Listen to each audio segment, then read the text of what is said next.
नमस्कार, जनता टीवी देख रहे हैं आप और मैं हूं आपके साथ रितेश कुमार गौतम। और बुलेटिन का आगाज करेंगे एक बड़ी खबर के साथ।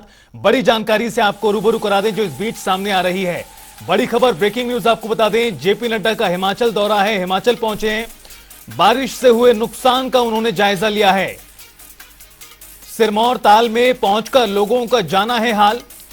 ये बड़ी खबर, मृतक के परिजनों से भी मुलाकात की है भारतीय जनता पार्टी के राष्ट्रीय अध्यक्ष जेपी नड्डा ने।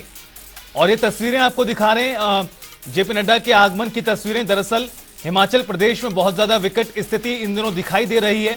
मॉनसूनी सीजन में जिस तरह से नुकसान हुआ है उसके चलते हालात बहुत ज्यादा खराब हैं। और इस बीच भारतीय जनता पार्टी के राष्ट्रीय अध्यक्ष जेपी नड्डा हिमाचल प्रदेश पहुंचे हैं और बाढ़ग्रस्त इलाकों का उन्होंने दौरा किया, जायजा लिया है नुकसान का। इतना ही नहीं, जो इस बारिश, बाढ़ और लैंडस्लाइड के चलते जिन लोगों की मृत्यु हुई है उन पीड़ित परिवारों से भी जेपी नड्डा ने मुलाकात की है। मृतक के परिजनों से भी मिले हैं जेपी नड्डा। ये बड़ी खबर इस वक्त की अहम जानकारी आपको बता दें। हिमाचल प्रदेश में 300 से भी ज्यादा लोगों की मृत्यु की खबर है चालू मॉनसूनी सीजन में।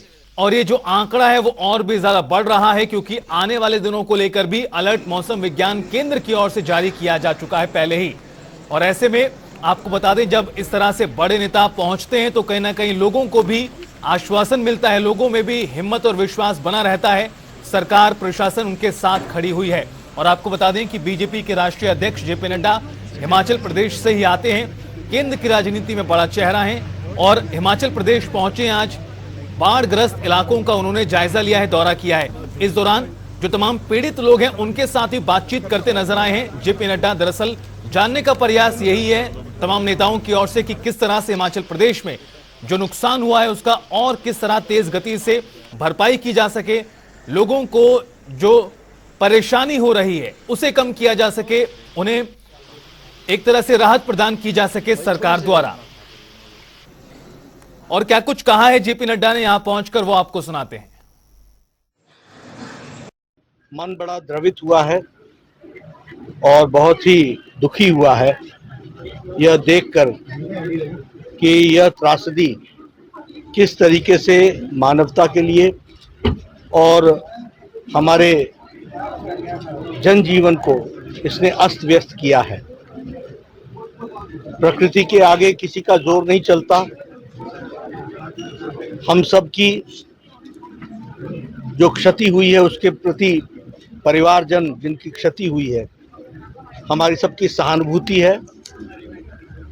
प्रशासन की ओर से हर संभव प्रयास हो रहा है। हिमाचल प्रदेश में इस बार मॉनसून सीजन ने जमकर कहर बरपाया है। कई जानें जा चुकी हैं, लेकिन पिछले अगर 6 से 7 दिनों की मैं बात करूं तो जिस तरह से शिमला के समरहिल इलाके में जो है रेस्क्यू ऑपरेशन अभी भी चलाया जा रहा है। 17 लोगों के शव अब तक बरामद हो चुके हैं। कुछ लोगों के और शव की तलाश जो है वो यहाँ पर रेस्क्यू जो टीमें हैं उनको यहाँ पर है। तस्वीरें आप इस समय देखें, समरहिल का शिव मंदिर का इलाका। और एक तरफ पहाड़ी के ऊपर की तरफ से अगर आप देखें तो वहाँ से मलबा जो है वो यहाँ पर आया था। ये सामने की तरफ अगर आप एक पहले दिन की अगर आप तस्वीर देखें तो उससे बेहद अलग जो है आज की तस्वीर दिखाई देती है। दरअसल अब इस मलबे को जो है वो एक बार पलटा जा चुका है। तो पहले की तस्वीरें जो है वो ये बता रही थी कि भारी भरकम पेड़ जो है वो यहाँ पर मौजूद थे और उसके बाद उनको हटाना एक बड़ी चुनौती यहाँ पर रेस्क्यू टीमों के लिए थी। एनडीआरएफ, एसडीआरएफ, पुलिस के जवान, अग्निशमन कर्मचारी और होमगार्ड के जो जवान हैं, साथ ही स्थानीय लोग, ये जो है मिलकर इस रेस्क्यू ऑपरेशन को यहाँ पर चला रहे थे। दूसरी तस्वीरें इस समय जो कैमरे की नज़र से आप देख रहे हैं, ये यहाँ से शिव मंदिर से करीब करीब 200 मीटर नीचे जो है ये रेस्क्यू ऑपरेशन जो है वहाँ पर चलाया जा रहा है, जहाँ पर मलबे को हटाने की कोशिश की जा रही है ताकि जो शव जो हैं वो ऊपर मलबा जब आया था मंदिर के ऊपर और उसके साथ वो वॉश आउट होकर यहाँ पर कुछ शव पहले भी मिले हैं, तो लिहाजा यहीं पर अब तलाश जारी है। इसी बीच सियासत भी तेज है और आज जेपी नड्डा जो कि भाजपा के राष्ट्रीय अध्यक्ष हैं वो यहाँ पर मौके पर पहुंचे और अब से कुछ ही देर पहले यहाँ का मुआयना करके गए हैं और ये जानने की कोशिश की कि रेस्क्यू ऑपरेशंस किस तरह से यहाँ पर चल रहे हैं, टीमें जो हैं वो किस तरह से काम कर रही हैं और अब तक कितने लोग जो हैं वो यहाँ पर दबे हो सकते हैं, इसकी भी उन्होंने पूरी जानकारी विस्तृत रूप से ली। लेकिन सवाल कई हैं, लेकिन इन सब के बीच अब जिस तरह से आपदा के इस दौर में इस बार पहाड़ के ऊपर जिस तरह से आपदा आई है, कहीं ना कहीं ये सवालिया निशान कई तरह के पीछे छोड़ जाती है। हालांकि अगर प्राकृतिक आपदा की बात करें तो इससे लड़ना बेहद चुनौतीपूर्ण जो है वो यहाँ पर रहता है, लेकिन इसके साथ साथ क्या बेतरतीब निर्माण हिमाचल प्रदेश में जिस तरह से जगह जगह से खबरें आ रही हैं कि कई मकान जो है वो इसकी जद में आए, भूस्खलन की चपेट में आए और उसके बाद कई जाने गई और बड़े स्तर पर जो माल का नुकसान यहाँ पर, मकानों का नुकसान, जमीन का नुकसान यहाँ पर हुआ है, ये अपने पीछे कई सवाल छोड़ जाता है। लेकिन अब फिर वही है कि सरकार क्या इनको राहत के तौर पर और क्या दे सकती है, क्या केंद्र सरकार से राहत के तौर पर हिमाचल प्रदेश को कुछ विशेष मिल सकता है, इस पर नजर रहेगी। कैमरा पर्सन रोशन के साथ विकास शर्मा, जनता टीवी, शिमला। तो विकास शर्मा जी की ये रिपोर्ट आपने सुनी और देखा किस तरह से ग्राउंड पर हालात बने हुए। हमारे साथ खुद विकास शर्मा जी जुड़ गए हैं, ब्यूरो चीफ। विकास शर्मा जी, जो स्थिति हिमाचल प्रदेश में बनी हुई है उससे सभी लोग बड़े परेशान हैं। जिस तरह से लगातार हालात बिगड़ते ही चले जा रहे हैं, हालात इतने ज्यादा खराब हैं कि हादसे के कई दिनों बाद भी जो रेस्क्यू है लगातार जारी है और जो शवों के मिलने का सिलसिला है वो भी बदस्तूर जारी, जो कहीं ना कहीं बेहद दुखद है। इस बीच जेपी नड्डा पहुंचे हिमाचल प्रदेश। किस तरह से इस पूरे दौरे को देखा जाए, चूंकि एक सवाल लगातार सरकार की ओर से उठाया जा रहा है कि केंद्र सरकार की ओर से जिस तरह की राहत मिलनी चाहिए थी वो नहीं मिल पा रही है। देखिए, बिल्कुल आपने सही कहा और इसी कड़ी में जेपी नड्डा, केंद्रीय मंत्री अनुराग ठाकुर, जयराम ठाकुर, सुरेश कश्यप, डॉक्टर राजीव बिंदल समेत तमाम ये भाजपा के बड़े नेता जो हैं वो आज जेपी नड्डा के साथ दिखाई दिए और जगह जगह घटनास्थल का इन्होंने दौरा किया। अगर सबसे पहले मैं बात करूं, अनाडेल जब अपने चॉपर के माध्यम से जब वो वहां पर लैंड किया उनका हेलीकॉप्टर, उसके बाद सीधा समर हिल जो शिव मंदिर था, सबसे बड़ा घटनाक्रम वहां पर हुआ।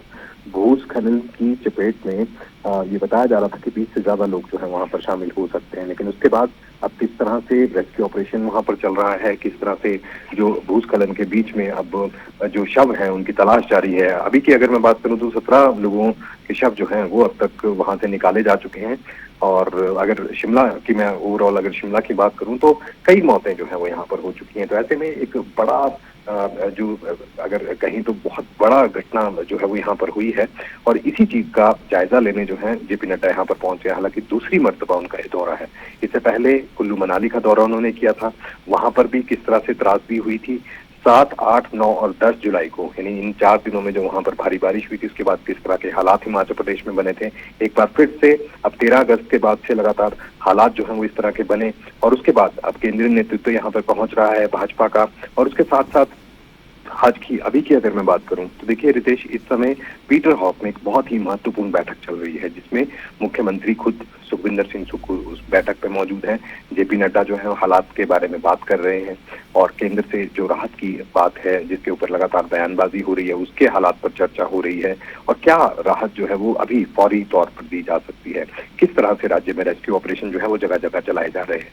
कांगड़ा जिला पौंग डैम से जिस तरह से बड़ी मात्रा में जो है पानी वहां पर छोड़ा गया और उसके बाद निचले इलाकों में पानी जो है भर गया, कई गांवों को खाली कराया गया, करीब 2000 से ज्यादा लोगों को रेस्क्यू वहां पर किया गया। एयरफोर्स के हेलीकॉप्टर के जरिए जो है वो वहां पर मदद की गई। और केंद्र सरकार की तरफ से क्या दिया जा सकता है, केंद्र सरकार की तरफ से अगर विशेष तौर पर अगर मैं बात करूं तो लगातार ये मांग राज्य सरकार करती रही है कि जो राष्ट्रीय आपदा राज्य है हिमाचल प्रदेश को वो घोषित किया जाना चाहिए, जिस पर अभी तक कोई आखिरी फैसला जो है वो नहीं लिया गया। हालांकि राज्य सरकार की तरफ से जरूर ये बात कही गई कि प्राकृतिक राज्य आपदा राज्य जो है वो जरूर इसे हिमाचल प्रदेश को बीते दिनों घोषित किया गया। तो क्या राहत के तौर पर मिलने वाला जो पैसा है क्या उसमें कुछ बदलाव किया जा सकता है या फिर केंद्र सरकार की तरफ से जो राहत मैन्युअल है उसके अंदर कोई और बड़ी राहत जो है वो दी जा सकती है। तमाम मसले देखे जा रहे हैं और मुख्यमंत्री के साथ जो भाजपा का केंद्रीय नेतृत्व है अनुराग ठाकुर जो है वो यहाँ पर पहुंचे हैं। तमाम हालात पर जो है वो यहाँ पर जायजा लिया जा रहा है। जी विकास जी, एक और छोटा सवाल। अब चूंकि जेपी नड्डा पहुंचे, आप भी बता रहे हैं कि एक बड़ी बैठक इस वक्त हो रही है, क्या माना जाए कि फौरी तौर पर कोई बड़ा फैसला होने वाला है या बहुत जल्द हो सकता है, जिसको लेकर निश्चित तौर पर मंथन लगातार जारी है? देखिए, आज फैसला तो कोई हालात ऐसे नजर नहीं आते। हाँ, ये जरूर है कि निश्चित रूप से कोई बड़ा फैसला जो है आने वाले कुछ दिनों के भीतर जरूर देखा जा सकता है। केंद्रीय मंत्रियों से मुख्यमंत्री सुखविंदर सिंह सुक्खू की मुलाकात पिछले कुछ दिनों में जो है वो हमने देखी। जब पिछली बार आपदा जो है वो आई थी, जब जुलाई का पहला दौर चल रहा था, पहली बार जब मानसून पूरी तरह से सक्रिय हुआ था और भारी बारिश 7, 8, 9, 10 जुलाई को देखने के लिए मिली थी। उस समय जो बैठकें हुई, उसके बाद जो बैठकें हुई और जिस तरह से अब एक बार फिर से आपदा जो है हिमाचल प्रदेश में देखी जा रही है, जगह जगह यही नुकसान की खबरें जो है वो सामने आ रही है। कई मकान, बड़े बड़े मकान जो है जमींदोज हो गए। लोगों की खेती बाड़ी करने वाली जो भूमि है वो पूरी तरह से मलबे में तब्दील हो गई, बह गई है। तो ऐसे में अब हालात का जायजा मुख्यमंत्री जगह जगह जाकर एक तरफ ले रहे हैं। केंद्रीय जो नेतृत्व है भाजपा का, वो भी लगातार आकर केंद्रीय मंत्रियों के साथ जगह जगह जाकर जायजा ले रहे हैं। निश्चित रूप से कोई बड़ा फैसला इस बाबत हो सकता है, लेकिन आज जो पीटर हॉफ में बैठक हो रही है बेहद कई मायनों में महत्वपूर्ण, कई जो बारीकी से चीजें जो है वो समझी जा रही हैं और निश्चित रूप से केंद्र सरकार से बड़ी मदद मिलने के आसार जो है वो भी दिखते नजर आते हैं। बहुत बहुत शुक्रिया विकास शर्मा जी हमारे साथ जुड़ने के लिए, तमाम बातचीत और जानकारी के लिए। तो कुल मिलाकर स्थिति बहुत ज्यादा खराब है। लगातार जो नुकसान का आंकड़ा और दायरा वो बढ़ता ही चला जा रहा है। इस साल बरसात में हिमाचल को गहरे जख्म दिए हैं। प्रदेश में 24 जून के से लेकर अभी तक 335 लोगों की इन तमाम घटनाओं में मौत हो चुकी है और जबकि 38 लोग अभी भी लापता हैं।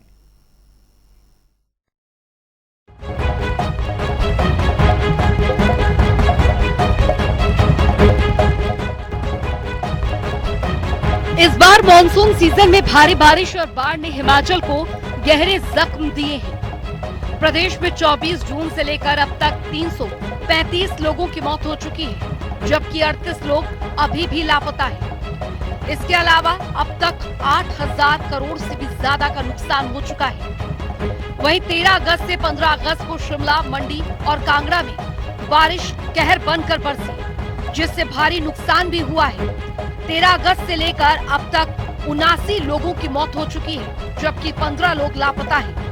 प्रदेश में हुए भारी नुकसान को देखते हुए राज्य सरकार ने हिमाचल प्रदेश को प्राकृतिक आपदा क्षेत्र घोषित कर दिया है। हिमाचल में बीते 7 जुलाई से 10 जुलाई को बारिश ने भारी कहर बरपाया, जिसकी वजह से कुल्लू और मंडी जिले में सबसे ज्यादा तबाही देखने को मिली। इस आपदा में कई लोगों की जान चली गई थी। हिमाचल प्रदेश के राजस्व सचिव ओमकार शर्मा ने कहा, प्रदेश में इस बार बरसात से भारी नुकसान हुआ है। 24 जून से लेकर अब तक प्रदेश में 335 लोगों की मौत हो चुकी है, जबकि 38 लोग लापता हैं। इसके अलावा 222 मकान पूरी तरह से ध्वस्त हो गए हैं और 10,000 मकान क्षतिग्रस्त हुए हैं। प्रदेश में अब तक 8,000 करोड़ से भी ज्यादा का नुकसान आंका गया है, लेकिन ये नुकसान 10,000 करोड़ से ज्यादा तक पहुंच सकता है। प्रदेश में इस बरसात में 7 से 10 जुलाई तक भारी बारिश का जो स्पेल रहा, उसमें मंडी और कुल्लू सहित अन्य क्षेत्रों में भारी नुकसान देखने को मिला। इसके अलावा 13 अगस्त से 15 अगस्त तक भी भारी बारिश हुई और 13 अगस्त से लेकर अब तक 79 लोगों की जान जा चुकी है। शिमला शहर में 23 लोगों की मौत हुई है। पूरे प्रदेश में 335 लोगों की डेथ हुई है और 38 जो लोग अभी भी मिसिंग हैं। इसके अलावा पूरे प्रदेश में 2022 जो मकान हैं हमारे कच्चे और पक्के पूरी तरह से ध्वस्त हो गए हैं और 10,000 से ऊपर जो मकान जो है वो क्या नाम थोड़ा सा आंशिक उनको पार्शियल डैमेज उसमें मकानों में हुआ है। इसके अलावा हमारे कॉ शेड की बात आती है, हमारी शॉप्स की बात आती है, हमारे कमर्शियल बॉयज की बात आती है, तो व्यापक तौर पे पूरे प्रदेश में नुकसान हुआ है। और अब तक पिछले कल तक का जो हमारा रिपोर्टेड जो आंकलन है वो 8,014 जो करोड़ रुपए का नुकसान हुआ है। शिमला के समर हिल शिव मंदिर पर लैंडस्लाइड होने से अब तक 17 लोगों के शव बरामद किए जा चुके हैं, जबकि फागली में 5 और कृष्णानगर में 2 की मौत हुई है। ओमकार शर्मा ने कहा कि हिमाचल सरकार मॉनसून से निपटने के लिए पहले से ही पूरी तैयारी कर ली थी। यही वजह है कि मॉनसून के दौरान जो आपदा आई उससे निपटने में काफी ज्यादा मदद मिली और लोगों को सुरक्षित स्थानों पर भेजा गया। कांगड़ा में ही 2000 से भी ज्यादा लोगों को सुरक्षित स्थानों पर भेजा गया। इसके अलावा मंडी में 700 से अधिक लोगों को सुरक्षित स्थानों पर भेज दिया गया था। ओमकार शर्मा ने कहा कि बीते साल मॉनसून में 2500 करोड़ का नुकसान हुआ था। इस बार 10,000 करोड़ तक नुकसान पहुंच गया है। इस बार मॉनसून में प्रदेश में जान माल का भारी नुकसान हुआ है। प्रदेश का हर जिला प्रभावित हुआ है। कई लोग बेघर हो चुके हैं। ऐसे में इन लोगों की मदद के लिए सभी को आगे आना चाहिए। प्रदेश सरकार द्वारा आपदा कोष की स्थापना की गई है। लोगों को उसमें बढ़ चढ़कर योगदान देना चाहिए। हिमाचल में इस बाढ़ और तबाही की तस्वीरों से लोगों में डर है और लोग सुरक्षित जगहों पर शरण ले रहे हैं। जनता टीवी के लिए शिमला से विकास शर्मा की रिपोर्ट।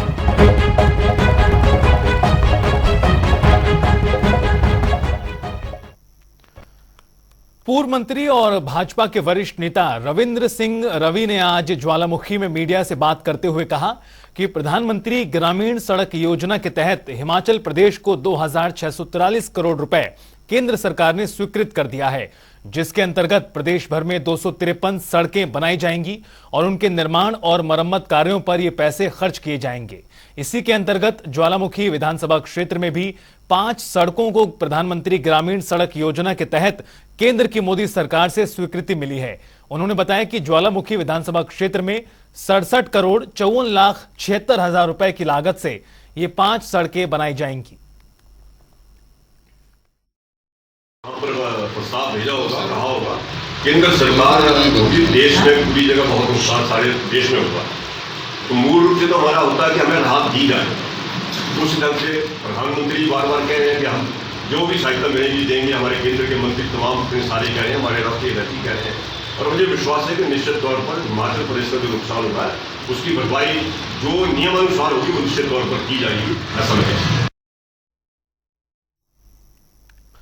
पूर्व मुख्यमंत्री जयराम ठाकुर ने कहा कि मुख्यमंत्री सुक्खू प्रभावित क्षेत्रों में जाकर प्रभावितों को 1-1 लाख रुपए की फौरी राहत की घोषणा कर रहे हैं, जबकि उन्हें 15 से 20 हजार की राहत ही मिल पा रही है।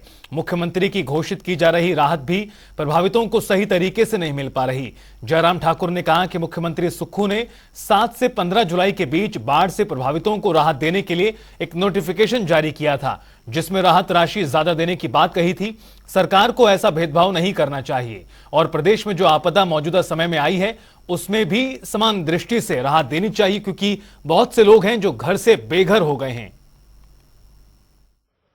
मौसम ने जिस तरह से इस बार कहर बरपाया है, तो इस चीज से संभावना से मना नहीं किया जा सकता कि आने वाले समय में भी इस तरह की घटना नहीं होगी। बहुत सारी चीज़ों को लेकर के हमारे सभी माननीय विधायक पार्टी के हमारे साथी सब लोग मदद करने के लिए जुटे हैं, और प्रदेश सरकार से हमारा आग्रह है कि जो घर बिल्कुल इस तरह से तबाह हो गए हैं या रहने के लायक नहीं रह गए हैं, डैमेज हो गए हैं, वहाँ उन घरों के लोगों के लिए तुरंत रिहेबिलिटेट करने के लिए, उनको राहत की दृष्टि से मदद करने की दृष्टि से कदम उठाने की आवश्यकता है। तो वहीं राजधानी शिमला में हुई बारिश से भारी नुकसान देखने को मिला है। जगह जगह लैंडस्लाइड हुए हैं और जमीन धंस रही है, जिससे भवनों को भी खतरा पैदा हो चुका है। छोटा शिमला में उद्योग भवन के साथ लगा डंगा गिर गया और पिलर हवा में लटक गए हैं, जिसके चलते भवन खतरे की जद में आ गया। भवन नीचे झुक चुका है। कर्मचारियों ने इमारत को खाली कर दिया है। तो वहीं शनिवार को इस भवन का जायजा लेने के लिए उद्योग मंत्री हर्षवर्धन चौहान भी मौके पर पहुंचे और भवन का एक हिस्सा खाली करा लिया गया और एहतियात बरतने के निर्देश भी दिए गए हैं। वहाँ हमारे शिमला शहर में भी बहुत सारी बिल्डिंग्स को नुकसान हुआ है। अभी मैं इंडस्ट्री डिपार्टमेंट की जो बिल्डिंग है उसके एक साइड से जो है वो डंगा बैठ गया है और लैंडस्लाइड हुई है, और कुछ पोर्शन को खाली भी कर दिया है। टाउन एंड कंट्री प्लानिंग की जो बिल्डिंग है डायरेक्टरेट है, उस पर भी पेड़ गिरे हैं, उसको भी खाली करा दिया गया है। स्पोर्ट्स डिपार्टमेंट का जो डायरेक्टरेट है और वहाँ भी लैंडस्लाइड होने की वजह से खाली, तो बड़ी तादाद में गवर्नमेंट प्रॉपर्टी भी है और सरकारी प्रॉपर्टी भी, उसको नुकसान हुआ है प्रदेश। अब तक प्रदेश में कोई 10,000 करोड़ रुपए का जो नुकसान हुआ है। मुख्यमंत्री ने हर जिले में डिप्टी कमिश्नर को, विभागों को करोड़ों की जो है धनराशि स्वीकृत करा करके, ताकि रेस्टोरेशन वर्क जो है वो तुरंत शुरू हो, इसके वो कदम उठाए। साल 1832 में बनी बार्नस कोर्ट की ऐतिहासिक इमारत को आम जनता के लिए खोल दिया गया है। अब हर हफ्ते के शनिवार और रविवार को आम जनता भी इस ऐतिहासिक भवन का दीदार कर सकेगी और इसके लिए भारतीयों को 30 रुपए और विदेशी पर्यटकों को 60 रुपए की टिकट लेनी होगी। हिमाचल प्रदेश में ब्रिटिशर्स शासनकाल के समय में कुछ एक ऐसी जगहें हैं जहां पर अब ऐतिहासिक भवनों का एक धरोहर के रूप में वहां पर खड़ी है, लेकिन आज अपने इस इतिहास को जानने के लिए और इसको बताने के लिए हिमाचल प्रदेश के पास बहुत कुछ है। इन्हीं में से एक जगह है ब्रिटिशर्स शासनकाल में रही भारत की ग्रीष्मकालीन राजधानी, और वो है शिमला। शिमला का जो इतिहास है बेहद पुराना है, लेकिन आज इस इतिहास को जनता को बताना है, दुनिया को दिखाना है। इसके लिए राजभवन ने आज पहल की है। 15 अगस्त के दिन आप ये तस्वीरें यहाँ पर देखें। 15 अगस्त के दिन यहाँ पर जो है इसका उद्घाटन किया गया और इस शिला के उद्घाटन के माध्यम से ये बताया जा रहा है कि ये आम जन के लिए अब राजभवन को खोला जा रहा है। हिमाचल के शिमला में छराबड़ा स्थित राष्ट्रपति भवन रिट्रीट के बाद अब शिमला में गवर्नर हाउस के दरवाजे भी आम जनता के लिए खोल दिए गए हैं। सूबे के राज्यपाल शिव प्रताप शुक्ल ने शनिवार को प्रेस कॉन्फ्रेंस करके औपचारिक ऐलान किया। उन्होंने कहा कि वे चाहते हैं कि प्रदेश और देश के लोगों को गौरवमयी राजभवन के बारे में जानकारी हासिल करने का मौका मिलना चाहिए। इसीलिए वे राजभवन के एकांगीपन को तोड़ना चाहते हैं। उन्होंने कहा कि राजभवन शनिवार और रविवार को दोपहर 2 बजे से शाम 5 बजे तक आम जन के लिए खुला रहेगा। राज्यपाल शिव प्रताप शुक्ल ने कहा कि राजभवन एक ऐतिहासिक इमारत है। यहाँ पर शिमला समझौता हुआ था और इस भवन का अपना ही इतिहास है। ये भवन बॉर्डनर्स कोर्ट था जो अब राजभवन है। 1832 में निर्मित ब्रिटिश समय का एक विरासत भवन है। इस भवन में भारत पाकिस्तान के बीच में 1972 में समझौता हुआ था। इसके अलावा यहाँ पर आजादी से पहले के हथियार और तोहफे हैं जिन्हें आम आदमी नहीं देख पाते थे। उसको देखते हुए राजभवन को आम जनता के लिए खोलने का फैसला लिया है और शनिवार रविवार के लिए लोग यहाँ पर आकर राजभवन को देख सकेंगे। माननीय राष्ट्रपति महोदया ने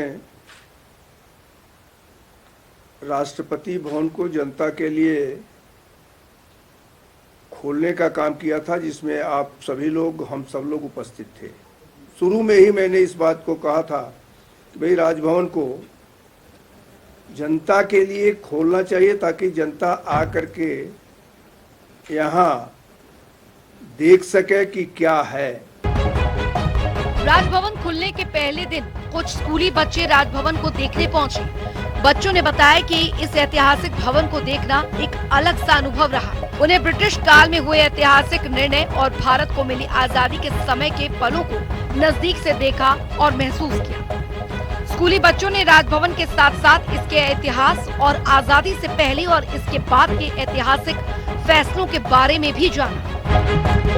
हमने बहुत कुछ देखा, जैसे कि हमने अंग्रेजों का टेबल देखा और हमने कुछ ऐसी चीजें देखी जो बहुत पहले की थी। जब हम सब बहुत अच्छा लगा। जब हम गेट में थे तो हाँ बहुत एक्साइटमेंट हो रही थी कि कब हम अंदर आएंगे और पूरा राजभवन घूमेंगे। तो जब हम अंदर आए तो हमारी पहले फर्स्ट चेकिंग हुई, फिर उसके बाद जब हम अंदर आए तो हमें पूरा हॉल में बैठा के एक फिल्म दिखाई।